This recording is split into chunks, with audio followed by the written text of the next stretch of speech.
জ্ঞান আমার মস্তিষ্কের ভিতরে আমি না যদি জানতে পারি, তাহলে সেক্ষেত্রে আমি পূর্ণাঙ্গ মুসলমান বলে আল্লাহর দরবারে দাবি করতে পারবো না। এজন্য আল্লাহ পাক আমাদের সবাইকে বললেন ভালো দায়িত্ব সহকারে গুছিয়ে কাজ করা শিখবে। এজন্য আল্লাহ আমাদের সবাইকে গুছিয়ে কাজ করা শিখতে বলেছেন। মুসলমান ঘরের ভাইয়েরা শুনে রেখে দেন, হে নবীর উম্মত উম্মতিরা, আমার আল্লাহ পাক কোরআনুল কারীমে জানিয়ে দেন, আমার বান্দা বান্দীরা, আমি আল্লাহ পাক তোমাদেরকে জানিয়ে দিলাম, ইয়া আইয়ুহাল্লাযীনা আমানু দুখুলু ফিস সিলমি কাফা। পৃথিবীর জমিনে তোমরা যারা মুসলমান বলে দাবি করো, তোমরা যারা পৃথিবীর জমিনে ইসলামপন্থী বলে দাবি করো, আমি আল্লাহ পাক তোমাদেরকে মুসলমান বলে দাবি করব, তোমাদেরকে আমি মুসলমান বলে কবুল করে নেব, ইসলামপন্থী বলে কবুল করে নেব। তবে শর্ত হলো উদখুলু ফিস সিলমি কাফা। আমি আল্লাহ পাক জানিয়ে দিলাম, এই পৃথিবীর জমিনে তোমরা যদি পৃথিবীর জমিনে আমি আল্লাহ আমার পাঠানো ইসলাম ধর্মের ভিতরে পরিপূর্ণতার সঙ্গে প্রবেশ করে নাও, পরিপূর্ণতার সঙ্গে যদি ইসলামের ঘরে ঢুকে পড়ো, আমি আল্লাহ পাক জানিয়ে দিলাম, তবে অবশ্যই আমি আল্লাহ তোমার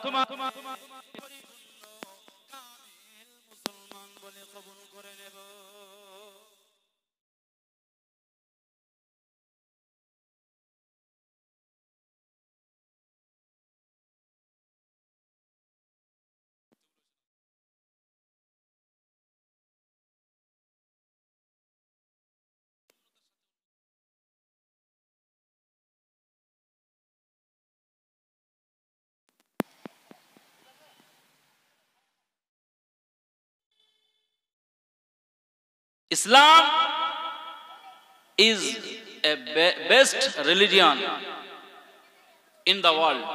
গোটা ওয়ার্ল্ডের ভিতরে ইসলাম একটা শ্রেষ্ঠ একটা ধর্ম। একবার জোরে বলুন সুবহানাল্লাহ।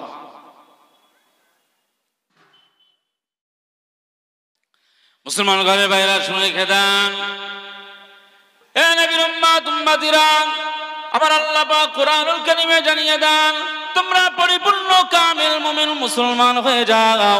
এটা আমার আল্লাহ পাকের মন্তব্য, এটা আমার আল্লাহ পাকের বক্তব্য, এটা আমার আল্লাহ পাকের সিদ্ধান্ত। আমার বান্দা বান্দীরা, এই পৃথিবীর জমিনে কত শত ধর্ম তোমার সামনে ঘোরাঘুরি করবে, আমি আল্লাহ পাক জানিয়ে দিলাম, ইন্নাদ-দীনা ইনদাল্লাহিল ইসলাম। এই পৃথিবীর জমিনে কত শত ধর্ম তোমার চোখের সামনে ঘোরাঘুরি করবে, না না না, আমি আল্লাহ পাক জানিয়ে দিলাম, এই পৃথিবীর জমিনে সবচাইতে মনোনীত শ্রেষ্ঠ ধর্মের নাম হলো ইসলাম।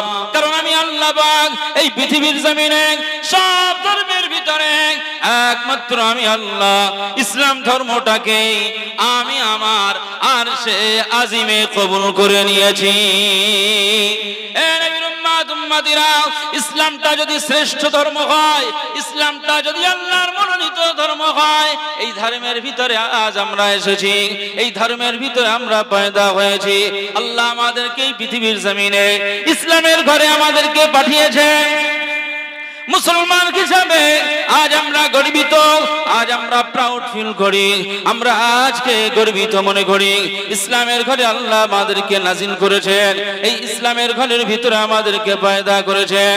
আজ যদি আমরা ইসলামের ঘরে না জন্মাতাম, আমরা কাফের বেঈমান হয়ে যেতাম, আমরা অন্য কোন ধর্মের ভিতরে যদি পড়ে যেতাম, গাছকে পূজা করতাম, সূর্যকে পূজা করতাম, পাথরকে পূজা করতাম, মূর্তিকে পূজা করতাম, সমুদ্রের মাঝখানে গিয়ে পূজা করতাম, না না না না, আমার আল্লাহ পাক বলেন, আমি আল্লাহ একটি পবিত্র ধর্ম, একটি স্বচ্ছ ধর্ম ইসলাম ধর্মের ভিতরে আমি আল্লাহ পাক তোমাদেরকে পাঠিয়ে দিয়ে আমি আল্লাহ তোমাদেরকে বড় নিয়ামতের হকদার বানিয়ে দিয়েছি। এটা আল্লাহর দয়া, এটা আল্লাহর রহমত, এটা আল্লাহর করুণা।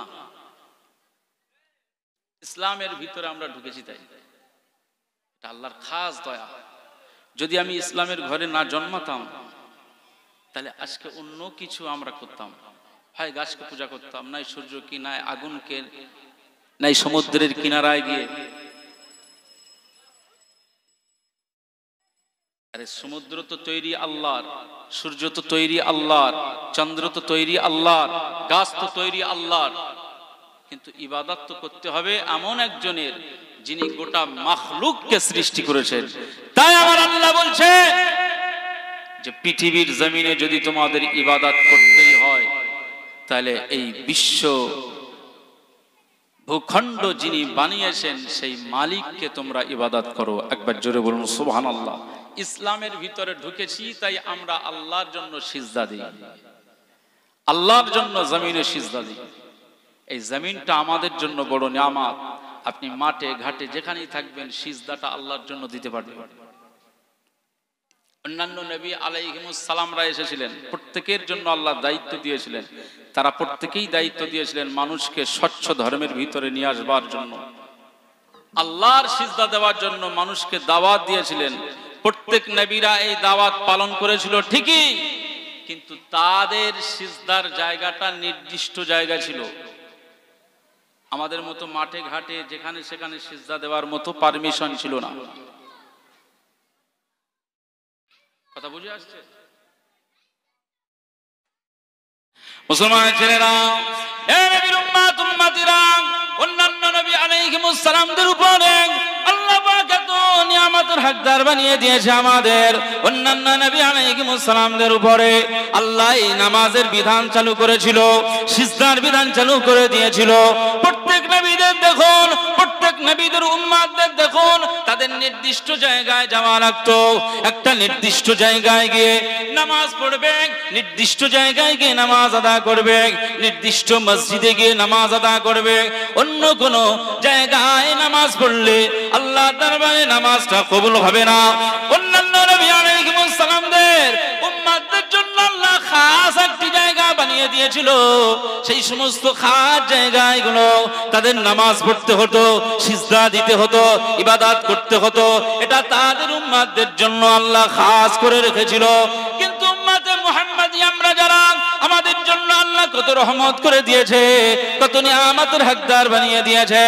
এ নবীর উম্মত উম্মতিরা, আমার আল্লাহ পাক বলেন, আমার হাবিব, আমার প্যারা, আমার দোস্ত, আমি আল্লাহ পাক জানিয়ে দিলাম আপনার কারণে, আপনার মর্যাদার খাতিরে আমি আল্লাহ পাক আপনার উম্মত উম্মতিদের জন্য গোটা জমিনটা আমি আল্লাহ সিজদার জায়গা বানিয়ে দিয়েছি।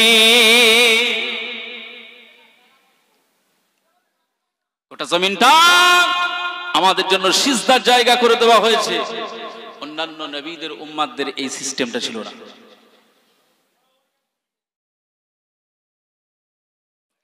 মুসলমান ছেলেরা, এই নবীর উম্মত উম্মতিরা, আজ আল্লাহ আমাদের এত সম্মান, এত ইজ্জত দিয়েছেন, এত মর্যাদা দিয়েছেন। এই মর্যাদা একদিন আমার আল্লাহ কেড়ে নেবেন যদি আল্লাহ না কাজ করি।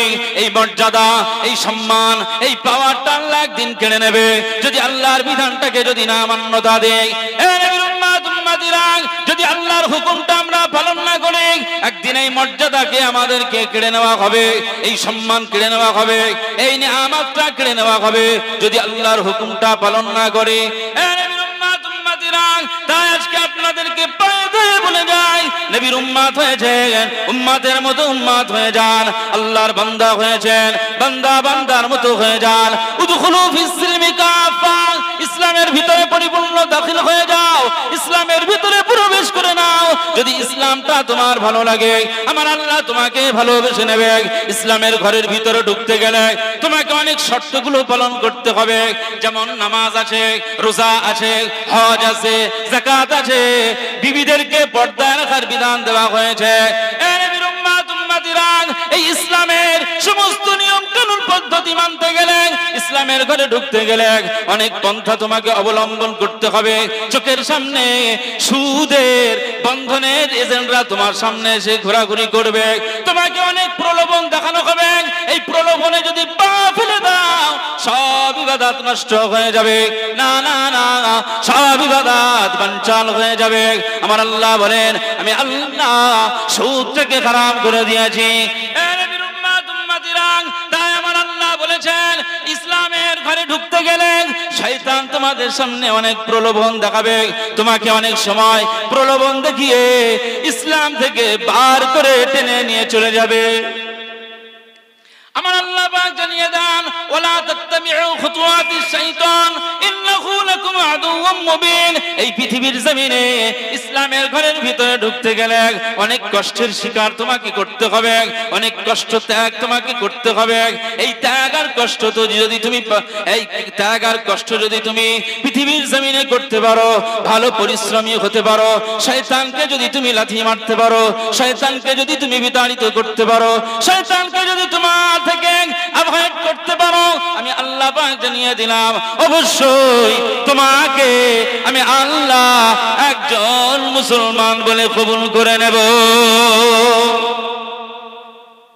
খবরদার, লা তাত্তাবিউ খুতুওয়াতিশ শাইতান ইন্নাহু লাকুম আদুউম মুবিন। শয়তান তোমাদের প্রকাশ্য দুশমন। এই মসজিদে আযান হলো, তুমি নামাজ পড়তে যাবে, তোমার ওয়াসওয়াসা লাগিয়ে দেবে। শীতের সময় ওযু করতে অনেক কষ্ট রে, থাক নাই, শীতটা যাক, তারপর নামাজ পড়া দরকার। ভোরবেলা তুমি উঠবে, পেশাব করতে ঢুকেছো, ওযু করবে, শয়তান বলবে একটু শুয়ে পড়তো, একদিন ফজর কাজা করে দিবি তো অসুবিধা কি? এই শীতের সময় তুই এত সুন্দর ঘুমিয়ে আরাম করছিলিস, আর ওযু করলে ঘুমটা নষ্ট হবে, আরামটা আর পাবি না, শুয়ে পড়। পেশাব লেগেছিল, উঠেছিস ঠিক আছে, তুই শুয়ে পড়। শয়তান তোমাকে এমন ফাঁদে ফেলে দেবে, তুমি ওযু করবে, পেশাবটা করবার পরে পরেই ওযু করতে যাওয়ার আগে তোমার মন মাইন্ড চেঞ্জ হয়ে যাবে, গিয়ে শুয়ে পড়বে। আরে শয়তানের ওয়াসওয়াসার কথা বলছি। এই শয়তান থেকে আমাদেরকে দূরে থাকতে হবে। আল্লাহ তাই বলছেন যে উদখুলু ফিস সিলমি কাফা, পরিপূর্ণ ইসলামের ভিতরে ঢুকে পড়ো। আর এই ঢুকবার ক্ষেত্রে, ঢুকবার পথে শয়তান তোমাকে দাঁড়িয়ে সে সিগন্যাল দেয় তার দিকে নিয়ে যাওয়ার জন্য, আল্লাহ থেকে মুখ ফিরিয়ে নেওয়ার জন্য। এটা শয়তানের কাজ। এজন্য আল্লাহ বলছেন লা তাত্তাবিউ খুতুওয়াতিশ শাইতান, শয়তানের পদাঙ্ক অনুসরণ করবে না।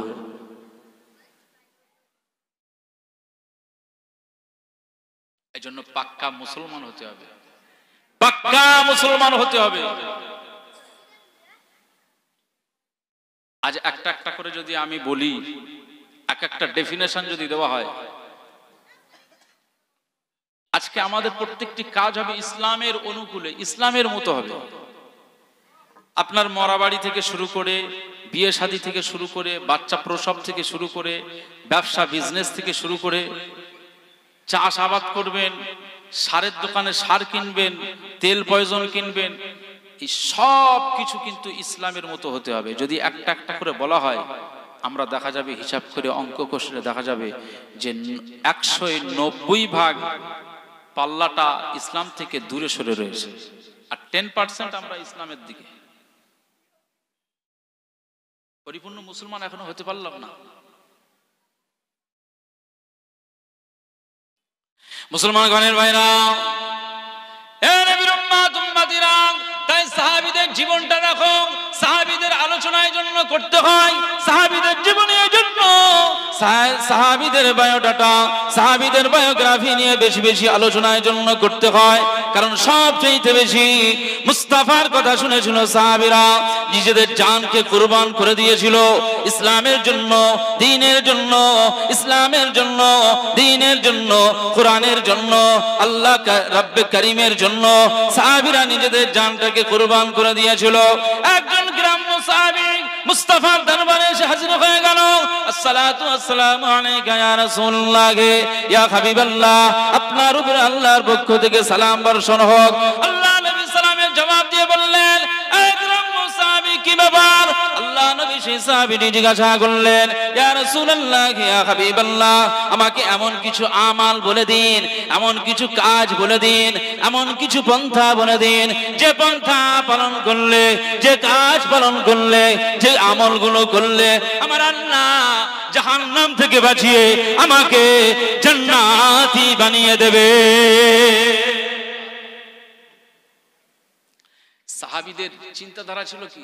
সাহাবীদের চিন্তাধারা ছিল যে আমরা ট্রিটমেন্টটা নেব যেন জাহান্নাম থেকে বেঁচে যাই। আর আজকে আমরা বর্তমান সময়ে ট্রিটমেন্ট নেই আলেমদের কাছে কিভাবে সুদটাকে জায়েজ করা যায়, শ্বশুর বাড়ির থেকে পণটা কিভাবে নেওয়া যায়, বেশি বেশি করে গাদা গাদা টাকা শ্বশুরের পকেট থেকে নেওয়া যায়, এর জন্য আলেমদের কাছে জিজ্ঞাসা করি। আর সাহাবীদের চিন্তাধারা ছিল যে কাজগুলো করলে জাহান্নাম থেকে বাঁচা যায়। সাহাবীদের চিন্তা ছিল আলাদা। মুস্তাফার দরবারে যখন সাহাবী চলে গেলেন, আল্লাহ নবীকে জিজ্ঞাসা করলেন, হুজুর সেই সময় বলেছিল, হুজুর সেই সময় বলে দিয়েছিল, আমার সাহাবী তুমি আজকে আমার কাছে জাহান্নাম থেকে বাঁচতে চাও, জান্নাতে যেতে চাও, আমি রাসূলুল্লাহ সাল্লাল্লাহু আলাইহি ওয়াসাল্লাম জানিয়ে দিলাম তোমাকে বেশি আমল করতে হবে না।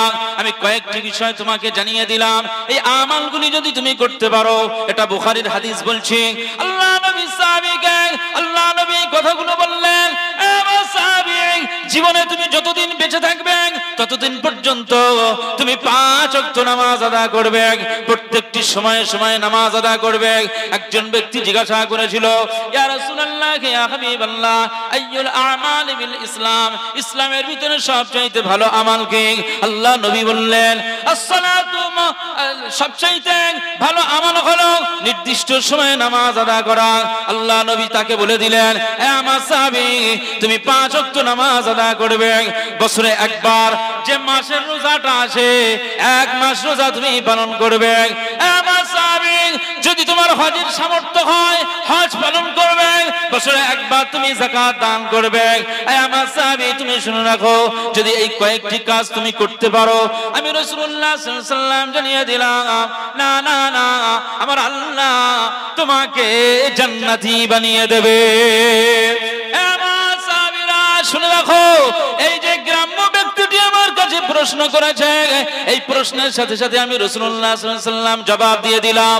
আল্লাহ নবীর এই জবাবটা শুনে ওই গ্রাম্য সাহাবী, গ্রাম্য একজন ব্যক্তি, তিনি রাসূলুল্লাহর দরবার থেকে হাসতে হাসতে বলেছিলেন, ইয়া রাসূলুল্লাহ ইয়া হাবিবাল্লাহ, ইয়া রাসূলুল্লাহ ইয়া হাবিবাল্লাহ, আপনি যে কথাগুলো বলে দিলেন আমি একটা চুল পরিমাণ আপনার কথার উপরে একটা চুল পরিমাণ বাড়াবো না, আমলের ক্ষেত্রে আর কোন যারা পরিমাণ আমল বাড়াবো না।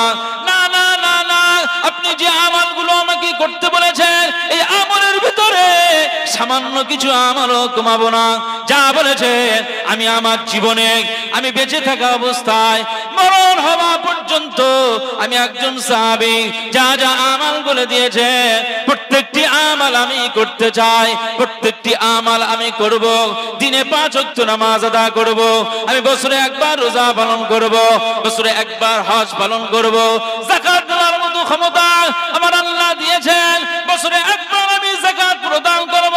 আল্লাহ নবী সাহাবী যখন এই কথাগুলি বললেন, না না না ইয়া রাসূলুল্লাহ হাবিবাল্লাহ আমাকে বিদায় দিন, আমার জন্য দোয়া করুন যেন এই কাজের উপরে আমি থাকতে পারি। আল্লাহ নবী তার জন্য দোয়া করে দিলেন। ওই সাহাবীটি এবার পিছন ফিরে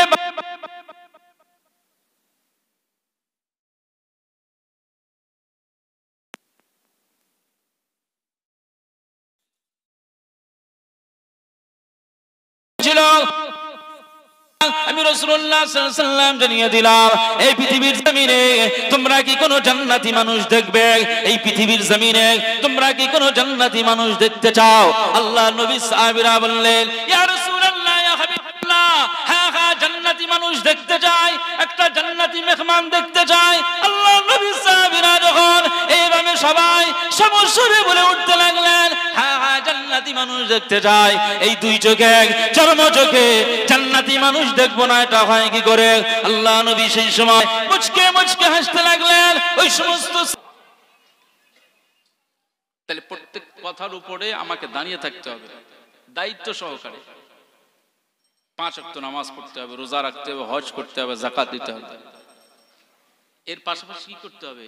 এর পাশাপাশি জুয়া খেলা যাবে না, মদ খাওয়া যাবে না, সিগারেটের পিছনে মুখ লাগানো যাবে না, এরপরে চুরি করা যাবে না, মানুষকে ধোঁকা দেওয়া যাবে না, বিবিকে পর্দায় রাখতে হবে। ইসলামের এই সমস্ত স্বচ্ছ স্বচ্ছ কাজগুলো আমাদের পালন করতে হবে।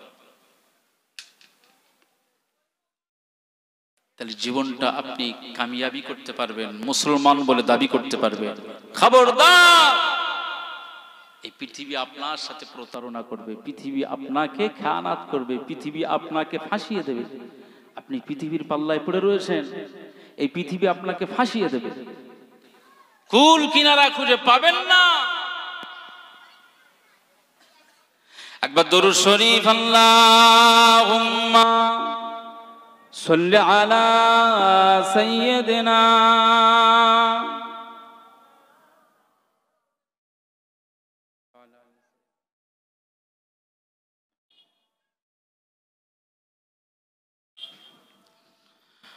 उनकी लगन दिल में बसाएंगे, उनकी लगन दिल में बसाएंगे, नबी नबी कहते मदीने चले जाएंगे, नबी नबी कहते मदीने चले जाएंगे। उनकी लगन दिल में बसाएंगे, उनकी लगन दिल में बसाएंगे, नबी नबी कहते मदीने चले जाएंगे, नबी नबी कहते मदीने चले जाएंगे। एक दिन चलेगी गुलामों की डोली, सल्ले अला की होगी बोली, नात नबी हम गुनगुनाएंगे। जोरे बोलें ना सुभानअल्लाह, जोरे है ना सुभानअल्लाह। नात नबी हम गुनगुनाएंगे, नबी नबी कहते मदीने चले जाएंगे, नबी नबी कहते मदीने चले जाएंगे। उनकी लगन दिल में बसाएंगे, उनकी लगन दिल में बसाएंगे, नबी नबी कहते मदीने चले जाएंगे, नबी नबी कहते मदीने चले जाएंगे। आका की शहर में खजूरों की जगह में, दिलकशा हवा में, मुअत्तर फिजाओं में, छोटा सा एक घर बनाएंगे।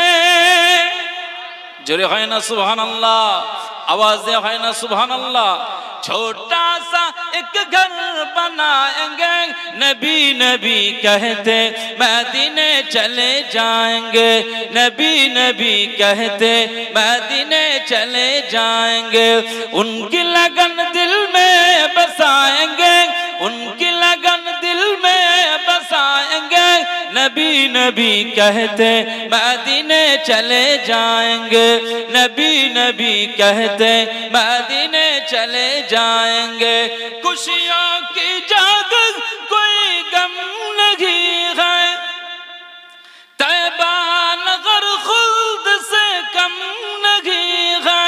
खुशियों की जाग कोई गम नहीं है, तैबा नगर खुल्द से कम नहीं है।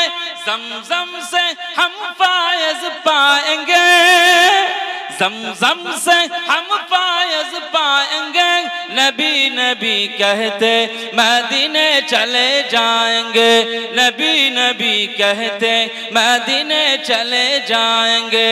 उनकी लगन दिल में बसाएंगे, उनकी लगन दिल में बसाएंगे, नबी नबी कहते मदीने चले जाएंगे, नबी नबी कहते मदीने चले जाएंगे। अल्लाहुम्मा सल्ली अला सय्यिदिना व अला आलि सय्यिदिना। আমার দিনদার ইমানদার ভাইরা, নেককার আল্লাহওয়ালা বাবাজিরা, আমার মুরব্বিয়ান চাচাজিরা, এই পৃথিবীকে আপনি ধরে রাখতে পারবেন না, এটা আপনাকে ফাঁসিয়ে দেবে। পৃথিবীকে আপনি চিনতে পারলেন না, দুনিয়াকে এখন আপনি চিনতে পারলেন না, এ রং ঢং দিয়ে আপনাকে আকর্ষণ করে এর মধ্যে রেখে দেবে। যদি পৃথিবীর পাল্লায় পড়ে যান, ব্যাস জীবনটা, লাইফটা বরবাদ হয়ে যাবে। খবরদার মুসলমান, আল্লাহর দিকে চেয়ে আল্লাহকে খুশি করবার জন্য পৃথিবীকে লাথি মেরে দাও। কারুনকে চেনেন? কারুন, কারুন নাম শুনেছেন? কারুন, হ্যাঁ, মুসা আলাইহিস সালামের আব্বার নাম হচ্ছেন ইমরান। মুসা আলাইহিস সালামের আব্বার নাম কি? ইমরান। আর মুসা আলাইহিস সালামের চাচার নাম ছিল, একটা জায়গায় লেখা আছে বাসার, আর এক জায়গায় লেখা আছে ইয়াহসুর বা ইয়াশহুর, এরকম ধরনের একটা নাম আছে। তো মুসা আলাইহিস সালামের ওনারা দুই ভাই, একজনের নাম ছিল হারুন আলাইহিস সালাম, আর ওই যে চাচার একটা ছেলে ছিল তার নাম হচ্ছে কারুন। সূরা কাসাস 20 পারা, কোরআন শরীফের 20 পারাতে আপনি পেয়ে যাবেন কারুনের নাম। কারুন প্রথমে জীবনে মুসা আলাইহিস সালামের উপর ঈমান এনেছে, তার সাহাবী হয়েছে, মুসা আলাইহিস সালামের একেবারে খাদিম হয়ে গিয়েছে, মুসা আলাইহিস সালামের জন্য নিজের জীবনটা কুরবান করেছে। নাম কি বললাম? কারুন, চাচাতো ভাই। এ ভাইরা আস্তে কথা, আস্তে আস্তে। কারুন মুসা আলাইহিস সালামের খাদিম ছিলেন, এমনকি তার সাহাবী ছিলেন। মুসা নবী আলাইহিস সালাম যখন যেটা বলেছে কারুন সেটা পালন করেছে।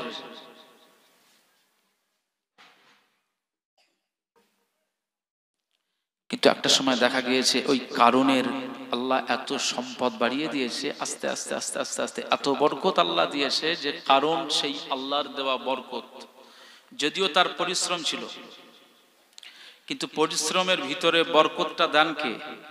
আল্লাহ পাক। এর উপরে আমাদের ঈমান। কেউ যদি তাকাব্বুরি করে বলে, অহংকার করে বলে যে আমার খাটনিতে আমি করেছি, আমার কৌশলে আমি বড় হয়েছি, এখানে কারো হাত নেই, না আমার রব্বে কারীমেরও নেই, নাউজুবিল্লাহ। এটা যদি কেউ বলে কারুনের সাথে তার বন্ধু হবে। মুসলমান ছেলেরা, হে নবীর উম্মত উম্মতিরা, যাও চলে যাও, দেখে যাও বনি ইসরাইল কওমের ভিতরে আল্লাহ নবী মুসা আলাইহিস সালামের চাচাতো ভাই একটা সময় ইমানদার হয়েছিল, একটা সময় নবী মুসাকে মুসা নবীকে নবী বলে মেনে নিয়েছিল। এই কারণ একটা সময় আল্লাহ তার বরকত দিয়েছে, এত সম্পদ হয়েছে, এত ল্যান্ড প্রপার্টি হয়ে গিয়েছে, এত অ্যাসেট হয়ে গিয়েছে। তাফসীরের ভিতরে প্রত্যেকটি তাফসীরের কিতাবগুলো খুলে দেখেন, প্রত্যেকটি তাফসীরের কিতাবের ভিতরে কারণ সম্পর্কে ডিসক্রাইব করা রয়েছে, কারণ সম্পর্কে বর্ণনা দেওয়া হয়েছে। প্রত্যেকটি তাফসীরের কিতাবের ভিতরে পাওয়া যায় কারুনের আল্লাহ এত সম্পদ দিয়েছেন যে সম্পদটা গোটা বিশ্বব্যাপী ছড়িয়ে পড়েছে। কারুনের মতো কারো এত সম্পদ ছিল না। বর্তমান এই প্রেজেন্ট জামানায়, এই সময়ের কথা বলছি, বর্তমান সময়ে বিল গেটস একটা বড় একজন ব্যক্তি, একজন বড় ধনী মানুষ, গোটা বিশ্বব্যাপী যার নামটা ছড়িয়ে রয়েছে। এই বিল গেটস এর থেকেও আরো সম্পদওয়ালা ছিল কারুনের এত সম্পদ তাফসীরের কিতাবের ভিতরে লেখা রয়েছে। তার যে সমস্ত ধন সম্পদ গুলো ছিল, তার যে সমস্ত গোডাউন গুলো ছিল, তার যে সমস্ত গুদাম গুলো ছিল, মাল ধন সম্পদ সোনা গহনা গুলো, মাল সামান গুলো যে সমস্ত গোডাউনে রাখতো, ওই সমস্ত গোডাউনের এই সমস্ত চাবি তালা দিয়ে রাখতো সংরক্ষিত করবার জন্য, রক্ষণাবেক্ষণের জন্য। ওই ঘরগুলো, ওই রুমগুলো তালা মেরে রাখতো। প্রত্যেকটি তালার চাবি ছিল এতটা চাবি ছিল। কিতাবের ভিতরে এসেছে তাফসীর ইবনে কাসির, তাফসীরে জালালাইন, তাফসীরে মাযাহিরি, তাফসীরে আপনি তাফসীরে কাশাফ, তাফসীরে বাইজাবি, তাফসীরে রুহুল মাআনি, সব তাফসীরের কিতাবগুলো খুলে নেন, আপনি পেয়ে যাবেন কারুনের এত সম্পদ ছিল। কারুনের এই সম্পদের এই সমস্ত গোডাউনের যত তালা ছিল, তালার চাবিগুলো, এই যে তালার চাবিগুলো এতটা হয়েছিল, যখন সেই গোডাউনের দিকে চাবিগুলো নিয়ে যাওয়া হতো, মানুষ বহন করে নিয়ে যেত না, মানুষ থলেই করে নিয়ে যেত না, বরং প্রত্যেকটি চাবির একটা প্রত্যেকটি চাবি এত বেশি হয়ে যেত, বস্তা বন্দি করে ওই চাবিগুলো নিয়ে প্রায় 40টা থেকে 60টা উটের বর্ণনা করা রয়েছে। 40 থেকে 60টা উটের বর্ণনা করা রয়েছে। 40 অথবা 60 এতটা উটের পিঠে করে কারুনের ওই সমস্ত গোডাউনের চাবিগুলো নিয়ে চলে যেতে হতো। নবীর উম্মত উম্মতিরা, কারুনের মতো এত সম্পদশালী কেউ ছিল না এই পৃথিবীর জমিনে। কারুনের মতো এত সম্পদশালী কেউ ছিল না। কিন্তু না, পৃথিবী তার সাথে বেঈমানি করেছে, পৃথিবী তার সাথে বেঈমানি করেছে, পৃথিবী তার সাথে খেয়ানত করেছে, পৃথিবী তাকে ভুলে গিয়েছে। এ নবীর উম্মত উম্মতিরা শুনে রাখো, আমার আল্লাহ পাক তাই জানিয়ে দিয়েছে পৃথিবী তোমার হবে না, পৃথিবী তোমার সাথে যাবে না, দুনিয়া তোমার হবে না, দুনিয়া তোমার সাথে যাবে না। যদি তুমি আমার সাথী হয়ে যাও, আখিরাতকে তুমি ভালোবেসে নাও, দুনিয়াকে ভুলে যাও, আখিরাতকে তুমি কবুল করে নাও। আমি আল্লাহ পাক জানিয়ে দিলাম এই পৃথিবীর জমিনে আমার যে সমস্ত বান্দা বান্দীগুলো দুনিয়াকে ভুলে গিয়ে আখিরাতকে যারা কবুল করে নিয়েছে, আমি আল্লাহ পাক ওই সমস্ত বান্দা বান্দীকে আমার নিজের রহমতের কোলে জায়গা করে দিয়েছি। মুসলমান, কারুনের যে সম্পদগুলো ছিল আল্লাহ দেখিয়ে দিলেন। মুসলমানের ছেলেরা, হে নবীর উম্মত উম্মতিরা, আল্লাহ নবী মুসা আলাইহিস সালাম কারুনকে লক্ষ্য করে বলেছিল, কারুন আয় আমার চাচাতো ভাই কারুন, আল্লাহ তোমার যে সম্পদগুলো দিয়েছে, তোমার যে প্রপার্টি দিয়েছে, তোমার যে অ্যাসেট দিয়েছে, এই অ্যাসেটটাই তুমি যে সন্তুষ্ট, হ্যাঁ হ্যাঁ হ্যাঁ, এত বড় অ্যাসেট তুমি পেলে, এত সম্পদ তুমি পেলে, পৃথিবীর জমিনে সবচাইতে তুমি সুখী বলে গণ্য, তুমি পৃথিবীর জমিনে তোমার মতো ধনী আর কেউ নাই। এ কারুন, আমি মুসা নবী তোমার একজন চাচাতো ভাই হিসাবে, আল্লাহর পয়গম্বর হিসাবে আমার আল্লাহ ওহী নাজিল করে দিয়েছে, তোমার সম্পদ থেকে এলাকায় এলাকায় এই দেশের ভিতরে কত গরিব মিসকিন অসহায় রয়েছে, কত অনাথ রয়েছে, কত এতিম মিসকিনরা রয়েছে। এ কারুন শুনে রাখো, আমি নবী মুসা আলাইহিস সালাম জানিয়ে দিলাম আমার আল্লাহ পেগাম পাঠিয়ে দিয়েছে, আমার আল্লাহ ওহী পাঠিয়ে দিয়েছে। এ কারণ তোমার সম্পদ থেকে আমার আল্লাহ বললেন যাকাত দিতে হবে, আমার আল্লাহ পৃথিবীর জমিনে তোমাকে যাকাত দেওয়ার অর্ডার করে দিয়েছে। এ কারণ তুমি যদি তোমার সম্পদ থেকে যাকাত দিতে পারো, আমার আল্লাহর একটা বিধান মানা হবে, আমার আল্লাহ পাকের হুকুমটা পালন করা হবে, আমার আল্লাহ পাক খুশি হয়ে যাবে। আমার আল্লাহ পাক পৃথিবীর জমিনে জানিয়ে দিয়েছে, যারা যাকাত দেয়, যারা সম্পদের ভিতর থেকে যাকাত প্রদান করে, আল্লাহ পাক জানিয়ে দেন যারা তার সম্পদ থেকে যাকাতটাকে মানুষের দ্বারে দ্বারে পৌঁছে দেন, গরিবদের পাশে পাশে দিয়ে দেন, অনাথদেরকে ওই যাকাত দিয়ে অনাথদেরকে সাহায্য সহযোগিতা করেন, আমার আল্লাহ পাক ওই বান্দাটাকে ঘোষণা দিয়েছে তুমি তোমার মাল থেকে যে যাকাতটা প্রদান করো, আমি আল্লাহ পাক খুশি হয়ে গিয়ে তোমার মালের উপরে যতটা বরকত ছিল যাকাত দেওয়ার পরে আমি আল্লাহ আসমান থেকে আরো বরকত নাজিল করে দিই। যাকাত দিলে আরো কি আল্লাহ বরকত বেশি দেবে। মুসলমান ছেলেরা, এ নবীর উম্মত উম্মতিরা, আমার আল্লাহ পাকের নবী মুসা আলাইহিস সালাম তার ভাই কারুনকে লক্ষ্য করে বলল, এত সম্পদ যে তুমি করে ফেলেছো, আমার আল্লাহ তাই তোমাকে বলল তোমার যাকাত দিতে হবে। সেই সময় কারুন মুসা নবীর উপরে আক্রোশ শুনে দিল, মুসা নবীর দিকে চেয়ে বললেন, এ নবী মুসা আলাইহিস সালাম, তুমি আমার চাচাতো ভাই, একটা সময় তোমার উপরে আমি ঈমান নিয়ে এসেছিলাম, হ্যাঁ হ্যাঁ হ্যাঁ, আমি তোমার খাদিম হয়েছিলাম, কিন্তু আজকে আমি বড়লোক হয়ে গিয়েছি, আজকে আমি ধনী হয়ে গিয়েছি। এ নবী মুসা আলাইহিস সালাম, আজ আমি বড়লোক হয়ে গেলাম বলে, আজ আমি ধনী হয়ে গেলাম বলে তোমার কি হিংসা হয়, তোমার কি কষ্ট হয়, তোমার কি দুঃখ হয়, তোমার একটু হিংসার নজর পড়ে গিয়েছে? এ নবী মুসা আলাইহিস সালাম, আজ আমি কারুন তোমাকে জানিয়ে দিলাম এই সম্পদগুলো তো সব আমি নিজে করলাম, আমার নিজের বুদ্ধিতে, ইন্টেলিজেন্ট ম্যান হিসাবে আমি আমার নিজের কৌশলে এতগুলো সম্পদ আমি নিজে করলাম। এ নবী মুসা আলাইহিস সালাম, আমার মালের দিকে অত নজর দাও কেন, আমার মালের দিকে তোমার আল্লাহর এত নজর কেন? এই সম্পদ তো আমি করে ফেলেছি, এই সম্পদ তো আমি নিজে বানিয়েছি। এ নবীর উম্মত উম্মতিরা, মুসা নবীকে করুণ সপাটে এইভাবে জবাব দিতে লাগলেন।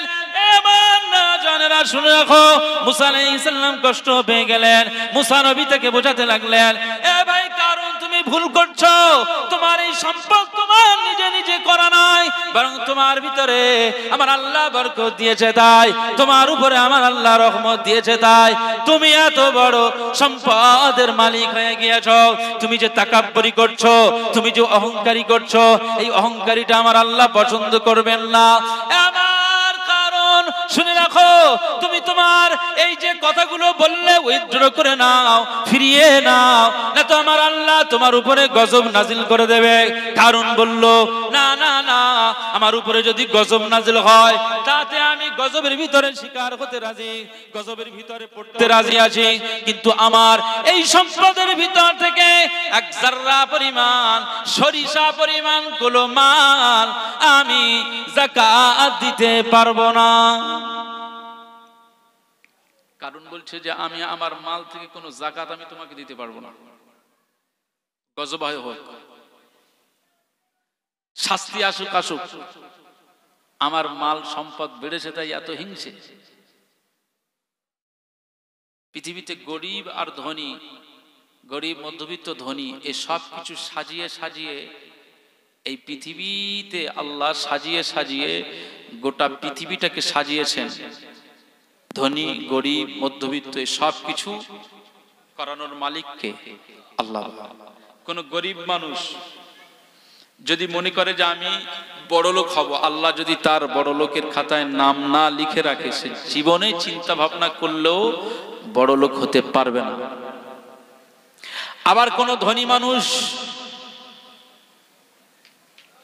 এমন পর্যায়ে এসে যায় আল্লাহ তাকে ধনী থেকে গরিবের খাতায় লিখে দেয়।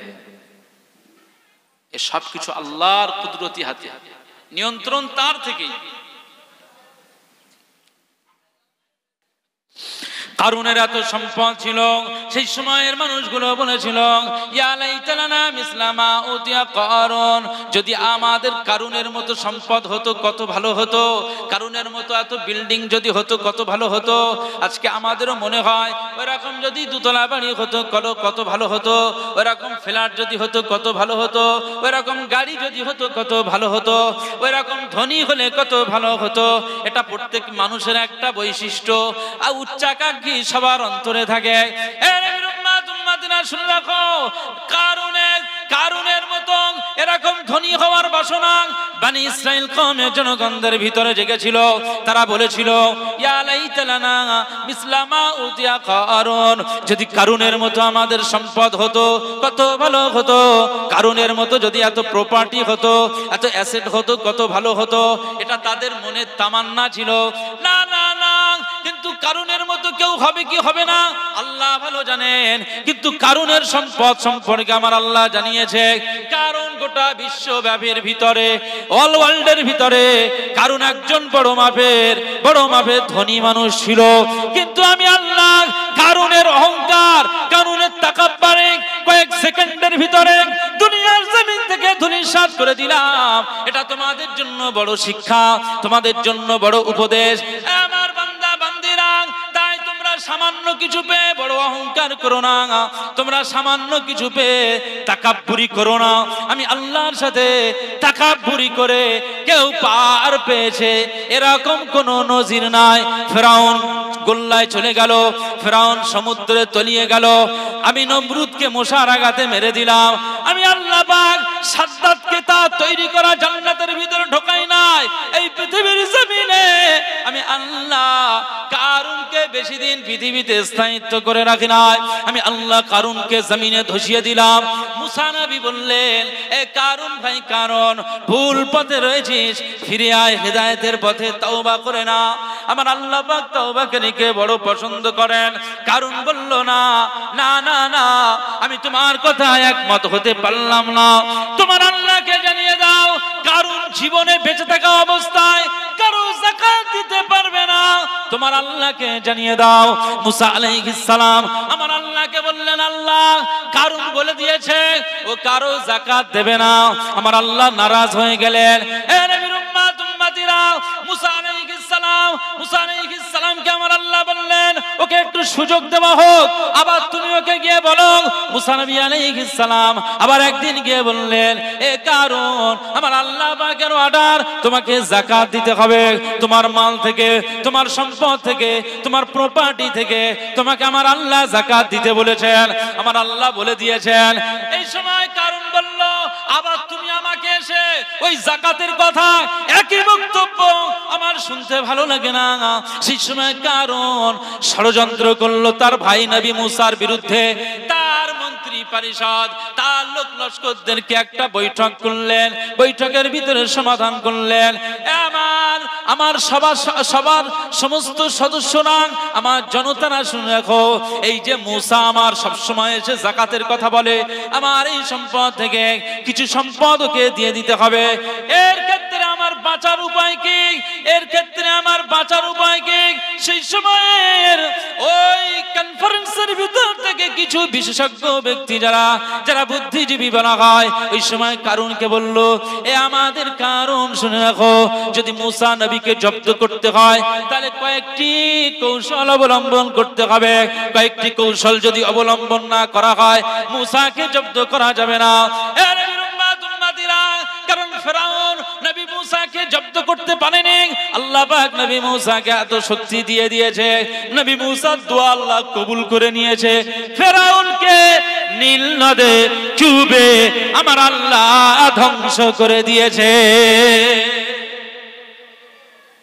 সেই মূসা আলাইহিস সালাম, ফেরাউন ধ্বংস হয়েছে, কিন্তু তুমি কারুন এখনো এসে তোমার কাছে আবার আসতেছে।